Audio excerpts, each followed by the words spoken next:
18 अगस्त 1945 दोपहर का समय।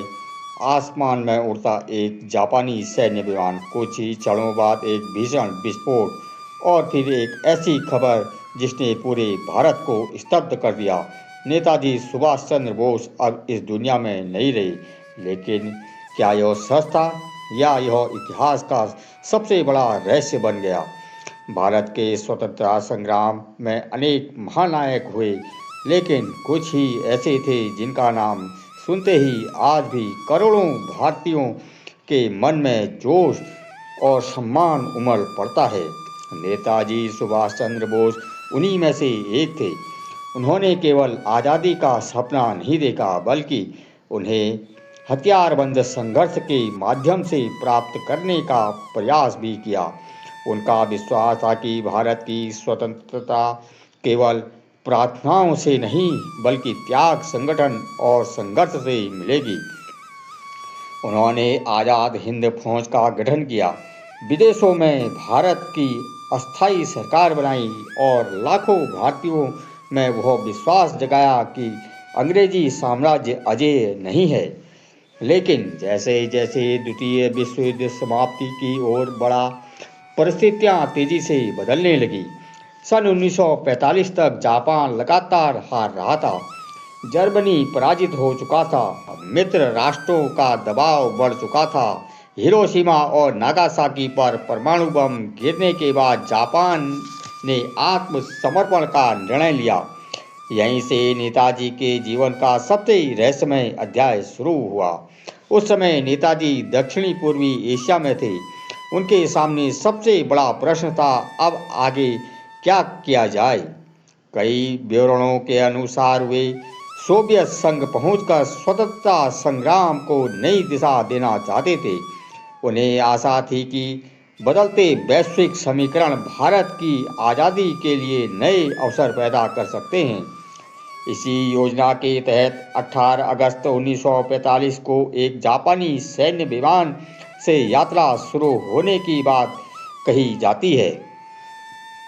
आधिकारिक विवरण के अनुसार विमान ने ताइकोउ, आज के ताइपेई से उड़ान भरी। उड़ान भरने के कुछ ही समय बाद उनके एक इंजन में गंभीर खराबी आई। विमान असंतुलित हुआ, जमीन से टकराया और उसमें आग लग गई। कहा गया कि नेताजी गंभीर रूप से जल गए थे। उन्हें अस्पताल ले जाया गया, जहां चिकित्सकों ने उन्हें बचाने का प्रयास किया, लेकिन उसी शाम उनकी मृत्यु हो गई। इसके बाद उनका अंतिम संस्कार कर दिया गया और उनकी अस्थियां जापान के एक बौद्ध मंदिर में सुरक्षित रख दी गई। यही वह कहानी है जिसे दशकों तक आधिकारिक रूप से स्वीकार किया जाता रहा। लेकिन जैसे जैसे समय बीतता गया, लोगों के मन में प्रश्न उठने लगे। यदि नेताजी का निधन हुआ था तो उनका पार्थिव शरीर भारत क्यों नहीं लाया गया? दुर्घटना में स्वतंत्र प्रमाण इतने कम क्यों थे? कुछ गवाहों के बयान अलग अलग क्यों थे? और सबसे बड़ा प्रश्न, क्या नेताजी जैसे दूरदर्शी नेता वास्तव में बिना कोई स्पष्ट प्रमाण छोड़े इतिहास से गायब हो सकते थे? यहीं से रहस्य जन्म लेता है। भारत में लाखों लोगों ने इस खबर पर विश्वास करने से इनकार कर दिया। अनेक लोगों का कहना था कि नेताजी इतने बड़े रणनीतिकार थे कि यदि उन्हें भूमिगत होना पड़ता तो वे दुनिया को भ्रमित करने के लिए ऐसी योजना भी बना सकते थे। इसी विश्वास ने आगे वाली दशकों में अनेक सिद्धांतों को जन्म दिया। किसी ने कहा कि वे सोवियत संघ पहुंच गए थे, किसी ने कहा कि उन्हें गुप्त रूप से बंदी बना लिया गया, तो कुछ लोगों का दावा था कि वे वर्षों बाद भारत लौटे और एक साधु के रूप में जीवन बिताते रहे। इतिहास और किंवदंतियों के बीच की यह धुंध आज भी पूरी तरह से छटी नहीं है। लेकिन किसी भी निष्कर्ष में पहुंचने से पहले यह आवश्यक है कि हम उपलब्ध साक्ष्यों को देखें, अलग अलग दावों को समझें और तथ्यों तथा अनुमानों में स्पष्ट अंतर रखें। क्या विमान दुर्घटनाग्रस्त वास्तव में हुआ था? क्या उस दुर्घटना में नेताजी मौजूद थे? क्या उनके निधन के पर्याप्त प्रमाण हैं, या फिर यह केवल एक ऐसी कहानी थी जिसने दुनिया की नज़रों से एक महान क्रांतिकारी को ओझल कर दिया? इन प्रश्नों के उत्तर खोजने की यात्रा अभी शुरू हुई है। अगर 18 अगस्त 1945 को नेताजी की मृत्यु हो चुकी थी, तो फिर ब्रिटिश सरकार अगले कई वर्ष तक उनके बारे में गुप्त सूचनाएं क्यों इकट्ठा करती रही? आखिर किस बात का डर था? क्या अंग्रेजों को भी विश्वास नहीं था कि नेताजी अब इस दुनिया में नहीं रहे? 18 अगस्त 1945 की कथित विमान दुर्घटना की खबर दुनिया भर में फैल चुकी थी। जापानी अधिकारियों ने घोषणा कर दी थी कि नेताजी सुभाष चंद्र बोस अब जीवित नहीं है। लेकिन इस घोषणा के बाद भी कहानी समाप्त नहीं हुई, बल्कि यहीं से संदेह और गहरा होने लगा। ब्रिटिश साम्राज्य के लिए नेताजी केवल एक स्वतंत्रता सेनानी नहीं थे, वे एक ऐसे नेता थे जिन्होंने भारतीय सैनिकों को अंग्रेजों के विरुद्ध हथियार उठाने के लिए प्रेरित किया था। आज़ाद हिंद फौज का प्रभाव केवल युद्ध क्षेत्र तक सीमित नहीं था, उसने भारतीय जनता और ब्रिटिश भारतीय सेना के मनोबल पर भी गहरा असर डाला था। यही कारण था कि ब्रिटिश खुफिया एजेंसियां नेताजी से जुड़ी हर छोटी बड़ी सूचना पर नज़र रखती थी। युद्ध समाप्त होने के बाद भी कई रिपोर्टों में नेताजी के संभावित ठिकानों और उनके जीवित होने की अफवाहों का उल्लेख मिलता है। यह तथ्य अपने आप में यह सिद्ध नहीं करता है कि वे जीवित थे, लेकिन यह अवश्य दिखाता है कि उस समय अनिश्चितता बनी हुई थी। कुछ दस्तावेजों में यह आशंका व्यक्त की गई कि यदि नेताजी जीवित होकर भारत लौटे तो अंग्रेजी शासक के लिए गंभीर राजनीतिक संकट खड़ा हो सकता है। इसी दौरान एक नया सिद्धांत सामने आया, सोवियत संघ का सिद्धांत। इस सिद्धांत के अनुसार विमान दुर्घटना की कहानी केवल एक छलावा थी। दावा किया गया कि नेताजी किसी गुप्त मार्ग से सोवियत संघ पहुंचे थे, जहां वे सोवियत अधिकारियों के संपर्क में आए या संभावित हिरासत में रखे गए। इसी विचार के समर्थन में कई तरह के दावे किए गए। कुछ लोगों ने कहा कि सोवियत अभिलेखागार में ऐसे दस्तावेज हैं जो अभी तक पूरी तरह सार्वजनिक नहीं हुए। कुछ लेखकों ने यह भी लिखा है कि युद्ध के बाद नेताजी को साइबेरिया की किसी जेल में रखा गया था। लेकिन यहाँ एक महत्वपूर्ण बात समझना आवश्यक है, आज तक ऐसा कोई सार्वजनिक और निर्णायक सरकारी दस्तावेज उपलब्ध नहीं है जो यह सिद्ध कर दे कि नेताजी निश्चित रूप से सोवियत संघ पहुँचे थे या वहाँ उन्हें बंदी बनाया गया था। यानी यह सिद्धांत लंबे समय से चर्चा में अवश्य है, परंतु इसके समर्थन में ठोस और सर्वमान्य प्रमाण अब तक सामने नहीं आए हैं। इसी बीच एक और प्रश्न उठने लगा, यदि नेताजी वास्तव में विमान दुर्घटना में मारे गए थे तो उस दुर्घटना के भौतिक प्रमाण इतने सीमित क्यों हैं? क्या उस समय युद्ध की अव्यवस्था के कारण पर्याप्त अभिलेख सुरक्षित नहीं रखे जा सके, या फिर कुछ महत्वपूर्ण सूचनाएं समय के साथ नष्ट हो गई? युद्ध के अंतिम दिनों में जापान की स्थिति अत्यंत खराब थी, प्रशासन बिखर चुका था, संचार व्यवस्था प्रभावित थी। ऐसे में अनेक दस्तावेजों का नष्ट होना असामान्य नहीं माना जाता। यही कारण है कि कुछ इतिहासकार उपलब्ध साक्ष्यों के आधार पर विमान दुर्घटना वाले निष्कर्ष को स्वीकार करते हैं, जबकि कुछ अन्य शोधकर्ता मानते हैं कि अभिलेखों की अपूर्णता के कारण अंतिम संघर्ष निकालना कठिन है। स्वतंत्र भारत में भी समय समय पर नेताजी से जुड़ी अनेक गोपनीय फाइलें सार्वजनिक की गई। इन फाइलों में विभिन्न एजेंसियों के पत्रकार, निगरानी संबंधी सूचनाएं और अनेक प्रशासनिक टिप्पणियां शामिल थी। इससे यह बात पता चलता है कि नेताजी के विषय में लंबे समय तक सरकारें और खुफिया एजेंसियों के लिए संवेदनशील बनी रही। हालांकि इन दस्तावेजों से अनेक ऐतिहासिक जानकारी मिली, लेकिन ऐसा कोई निर्विवाद प्रमाण सामने नहीं आया जिसने सभी विवादों का अंत कर दिया हो। यही कारण है कि आज भी यह रहस्य इतिहासकारों, शोधकर्ताओं और आम लोगों के बीच चर्चा का विषय बना हुआ है। लेकिन यह कहानी यहीं समाप्त नहीं होती, क्योंकि आने वाले वर्षों में उत्तर प्रदेश के फैजाबाद में रहने वाले एक रहस्यमयी साधु ने पूरे देश को चौंका दिया। लोग उन्हें गुमनामी बाबा या भगवान जी कहने लगे। उनके कमरे से मिली वस्तुएं, पत्रों, पुस्तकों और निजी सामान से यह सवाल खड़ा कर दिया, क्या नेताजी वास्तव में भारत लौट आए थे? क्या उन्होंने अपनी पहचान छिपाकर दशकों तक साधु का जीवन जिया, या यह केवल संयोग था जिसने एक नई किंवदंती को जन्म दिया? इन प्रश्नों के उत्तर खोजने के लिए हमें इतिहास के सबसे रहस्यमय अध्याय गुमनामी बाबा की ओर बढ़ना होगा। कल्पना कीजिए, उत्तर प्रदेश के फैजाबाद में एक ऐसा रहस्यमयी साधु रहता है जो कभी अपना चेहरा किसी को नहीं दिखाता। रात में अंधेरे में लोगों से मिलता है, कई भाषाओं में निपुण है, विश्व राजनीति पर गहरी पकड़ रखता है और उसके कमरे में नेताजी सुभाष चंद्र बोस के परिवार की दुर्लभ तस्वीरें, आज़ाद हिंद फौज से जुड़ी वस्तुएं और सैकड़ों पत्र बरामद होते हैं। क्या यह केवल संयोग था? सन 1950 के दशक से लेकर 1985 तक उत्तर प्रदेश के विभिन्न स्थानों, विशेषकर नैमिषारण्य, बस्ती, अयोध्या और फैजाबाद में एक रहस्यमयी साधु ने रहने के दावे सामने आते रहे। लोग उन्हें गुमनामी बाबा या भगवान जी के नाम से जानते थे। कहा जाता है कि वे सामान्य साधुओं की तरह सार्वजनिक जीवन नहीं जीते थे। वे पर्दे के पीछे से बात करते, बहुत कम लोगों से मिलते और अपनी वास्तविक पहचान कभी उजागर नहीं करते थे।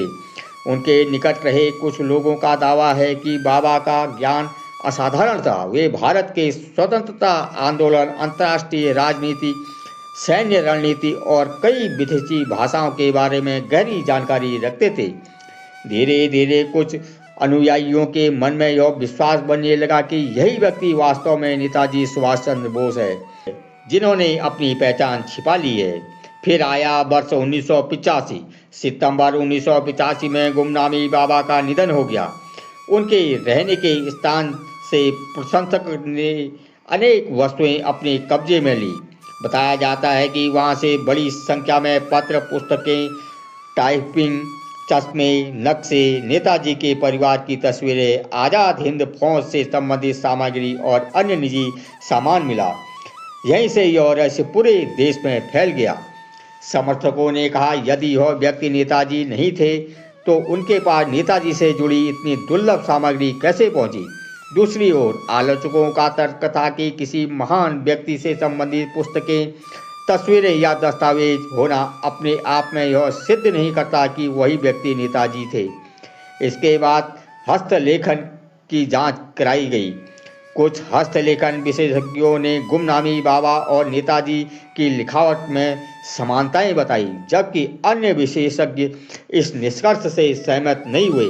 यानी हस्तलेखन के आधार पर भी कोई सर्वमान्य निष्कर्ष नहीं निकल सका। फिर मामला डीएनए परीक्षण तक पहुंचा। गुमनामी बाबा से संबंधित दांतों के नमूनों की जांच की गई। उपलब्ध सरकारी रिपोर्ट के आधार पर यह दावा किया गया कि डीएनए का मिलान नेताजी के परिवार से नहीं हुआ, लेकिन बाद के वर्षों में कुछ विशेषज्ञों और शोधकर्ताओं ने उस परीक्षण की वैज्ञानिक प्रक्रिया पर प्रश्न उठाए और कहा कि नमूने तथा विश्लेषण पर्याप्त नहीं थे। दूसरी ओर सरकारी अभिलेखों में यही निष्कर्ष दर्ज रहा कि उपलब्ध परीक्षणों से यह सिद्ध नहीं हुआ कि गुमनामी बाबा ही नेताजी थे। यही कारण है कि डीएनए विवाद आज भी पूरी तरह समाप्त नहीं हुआ है। कुछ शोधकर्ताओं ने यह भी दावा किया कि गुमनामी बाबा के पत्रों में ऐसी जानकारियां थी जो सामान्य व्यक्ति के लिए उपलब्ध होना कठिन था। वहीं कई इतिहासकारों का कहना है कि इन दावों से पहचान सिद्ध नहीं होती, इसके लिए प्रत्यक्ष और वैज्ञानिक प्रमाण आवश्यक होने चाहिए। यही इस रहस्य का सबसे बड़ी चुनौती सामने आती है। एक और परिस्थितियाँ, साक्ष्य, रहस्यमय जीवन, नेताजी से जुड़ी वस्तुएं, कुछ हस्तलेखन विशेषज्ञों की राय और अनुयायियों के दावे। दूसरी ओर निर्णायक वैज्ञानिक प्रमाणों का अभाव तथा उपलब्ध सरकारी जांच गुमनामी बाबा को नेताजी सिद्ध नहीं कर सकी। इसलिए इतिहासकारों के बीच आज भी मतभेद हैं। कुछ शोधकर्ता मानते हैं कि इस सीधे दिशा की ओर वैज्ञानिक जांच होनी चाहिए, जबकि अधिकांश मुख्यधारा के इतिहासकार उपलब्ध साक्ष्यों के आधार पर गुमनामी बाबा और नेताजी को एक ही व्यक्ति मानने के लिए पर्याप्त प्रमाण नहीं मानते। इतिहास का यही संतुलित निष्कर्ष है। गुमनामी बाबा का रहस्य अभी भी अनेक प्रश्न छोड़ता है, लेकिन अब तक के ऐसे कोई निर्विवाद प्रमाण सामने नहीं आया है कि जो सिद्ध कर दे कि वे निश्चित रूप से नेताजी सुभाष चंद्र बोस ही थे। लेकिन कहानी अभी समाप्त नहीं हुई। अब बारी है भारत सरकार द्वारा गठित 3 बड़ी जांचों की। आखिर शहनवाज समिति ने क्या कहा? खोसला आयोग ने किस गवाहों पर भरोसा किया और क्यों मुखर्जी आयोग ने पहले दोनों से अलग निष्कर्ष दिया? क्या इन तीनों जांचों में ऐसे विरोधाभास थे जिन्होंने इस रहस्य को और गहरा कर दिया? किसी रहस्य का सबसे बड़ा कठिन हिस्सा होता है सच और विश्वास के बीच अंतर करना। नेताजी सुभाष चंद्र बोस के मामले में भी यही हुआ। 3 सरकारी जांच हुई, सैकड़ों गवाहों से पूछताछ हुई, हजारों दस्तावेज देखे गए, लेकिन अंतिम सत्य आज भी निर्विवाद रूप से स्थायी नहीं हो सका है। स्वतंत्रता के बाद देश भर में एक ही प्रश्न बार बार उठता रहा, क्या नेताजी वास्तव में 18 अगस्त 1945 को विमान दुर्घटना में मारे गए थे? जनता के दबाव और लगातार उठने सवालों के कारण भारत सरकार ने समय समय पर 3 बड़ी जांचें करवाई। पहला, शहनवाज समिति 1956। भारत सरकार ने 1956 में पहली जांच समिति बनाई, जिसकी अध्यक्षता आज़ाद हिंद फौज के अधिकारी शहनवाज खान ने की। समिति ने जापान जाकर कथित दुर्घटनाओं से जुड़े गवाहों, डॉक्टरों और सैन्य अधिकारियों से पूछताछ की। समिति का निष्कर्ष था 18 अगस्त 1945 को विमान दुर्घटना हुई थी। नेताजी उसी विमान में सवार थे। गंभीर रूप से जलने के कारण उसी दिन उनका निधन हो गया। जापान के रेनकोजी मंदिर में रखी अस्थियां उन्हीं की मानी जाती हैं, लेकिन समिति की रिपोर्ट पर सभी लोग सहमत नहीं हुए। कुछ आलोचकों का कहना था कि कई महत्वपूर्ण गवाहों से पर्याप्त पूछताछ नहीं हुई और कुछ दस्तावेज उपलब्ध नहीं हो सके। खोसला आयोग 1970। लगातार उठते विवादों के बाद भारत सरकार ने न्यायमूर्ति DNA खोसला के नेतृत्व में नई आयोग गठित किया। इस आयोग ने पहले से ही अधिक गवाहों के बयान दर्ज किए। वर्षों तक चली सुनवाई के बाद आयोग ने भी लगातार वही निष्कर्ष दिया। उपलब्ध साक्ष्यों के आधार पर नेताजी की मृत्यु विमान दुर्घटना में हुई थी। आयोग ने यह भी माना कि नेताजी के जीवित रहने से जुड़े अधिकांश दावे विश्वसनीय प्रमाणों से समर्थित नहीं है। लेकिन विवाद समाप्त नहीं हुआ, क्योंकि लाखों भारतीयों अब भी इस निष्कर्ष से संतुष्ट नहीं थे। तीसरा हुआ मुखर्जी आयोग। 1999 में भारत सरकार ने न्यायमूर्ति मनोज कुमार मुखर्जी के नेतृत्व में तीसरा आयोग बनाया। यह अब सबसे व्यापक जांचों में से एक थी। आयोग ने भारत, जापान, ताइवान और अन्य देशों में जाकर उपलब्ध अभिलेखों का अध्ययन किया। गवाहों और को दोबारा पूछताछ के लिए बुलाया। गुमनामी बाबा के दावों पर भी विचार किया गया। रेनकोजी मंदिर में सुरक्षित रखी कथित अस्थियों की भी जांच का प्रयास किया गया। लंबी जांच के बाद आयोग ने चौंकाने वाला निष्कर्ष दिया, नेताजी का निधन हो चुका है। लेकिन उपलब्ध साक्ष्यों से यह सिद्ध नहीं होता है कि उनकी मृत्यु 18 अगस्त 1945 की विमान दुर्घटना में हुई थी। रेनकोजी मंदिर में रखी अस्थियों को नेताजी की अस्थियां मानने के लिए पर्याप्त प्रमाण नहीं मिले। हालांकि भारत सरकार ने 2006 में इस आयोग की रिपोर्ट स्वीकार नहीं की और पहले के निष्कर्ष पर अपनी स्थिति बनाए रखी। रेनकोजी मंदिर की अस्थियां। जापान में रेनकोजी मंदिर में एक पत्र में वो अस्थियां सुरक्षित रखी गई हैं, जिन्हें लंबे समय से नेताजी की अस्थियां माना जाता है। कई भारतीय नेता वर्षों से वहां जाकर श्रद्धांजलि देते रहे हैं, लेकिन सबसे बड़ा प्रश्न यही बनता है कि क्या इन अस्थियों का आधुनिक डीएनए परीक्षण होना चाहिए। इस विषय पर वर्षों से बहस चलती आ रही है। बाद के वर्षों में यह भी चर्चा हुई कि मंदिर प्रशासन में डीएनए परीक्षण में सहयोग की इच्छा जताई थी, जबकि आयोग की रिपोर्ट में इस विषय पर अलग व्याख्यान दिया गया। इस मुद्दे पर इतिहासकारों और शोधकर्ताओं के बीच आज भी मतभेद हैं। सरकारी फाइलों का खुलासा। समय के साथ नेताजी से जुड़ी अनेक गोपनीय फाइलें सार्वजनिक की गई। इससे यह स्पष्ट हुआ कि स्वतंत्रता के बाद भी विभिन्न सरकारी एजेंसियां लंबे समय तक नेताजी से जुड़े मामलों पर नजर रखती रही। इन फाइलों ने कई ऐतिहासिक जानकारियां दी, लेकिन ऐसा कोई एक दस्तावेज सामने नहीं आया जिसने सभी विवादों को हमेशा के लिए अंत कर दिया हो। तो फिर सच क्या है? आज उपलब्ध साक्ष्यों के आधार पर 3 बातें कही जा सकती है। पहली, अधिकांश मुख्य धारा के इतिहासकार विमान दुर्घटना में मृत्यु वाले सिद्धांत को सबसे अधिक संभावित मानते हैं। दूसरी बात, कुछ शोधकर्ता मानते हैं कि अभी भी कुछ प्रश्न अनुत्तरित हैं और इसलिए आगे शोध की आवश्यकता है।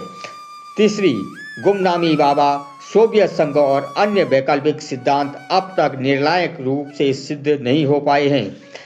इतिहास केवल उत्तरों से नहीं बनता, कभी कभी इतिहास उन प्रश्नों से भी बनता है जिनके उत्तर समय अपने आप देता है। शायद नेताजी की मृत्यु का अंतिम सत्य किसी भूले हुए अभिलेखागार में छिपा हो, शायद किसी बंद फाइल में, या शायद वह सत्य अब हमेशा के लिए इतिहास की धूल में खो चुका हो। लेकिन एक सत्य ऐसा है जिसे पर कोई विवाद नहीं है। नेताजी सुभाष चंद्र बोस ने भारतीय स्वतंत्रता संग्राम को नई दिशा दी। उन्होंने करोड़ों भारतीयों के मन में आत्मविश्वास जगाया। उन्होंने यह विश्वास पैदा किया कि गुलामी हमेशा के लिए नहीं होती। उनका प्रसिद्ध आह्वान था, तुम मुझे खून दो, मैं तुम्हें आज़ादी दूंगा। आज भी हर भारतीय के हृदय में उसी शक्ति और प्रेरणा के साथ गूंजता है। नेताजी की मृत्यु का रहस्य आज भी बहस का विषय हो सकता है, लेकिन उनके राष्ट्र प्रेम, साहस और बलिदान का कभी कोई रहस्य नहीं रहा। तो दोस्तों, यह थी आज की वीडियो। आपको कैसी लगी हमें कमेंट बॉक्स में ज़रूर बताइए। अगर आपको हमारी यह वीडियो पसंद आई है तो इसे लाइक करें, चैनल को सब्सक्राइब करना ना भूलें। लेते हैं आपसे विदा। जय सिया राम, जय हिंद।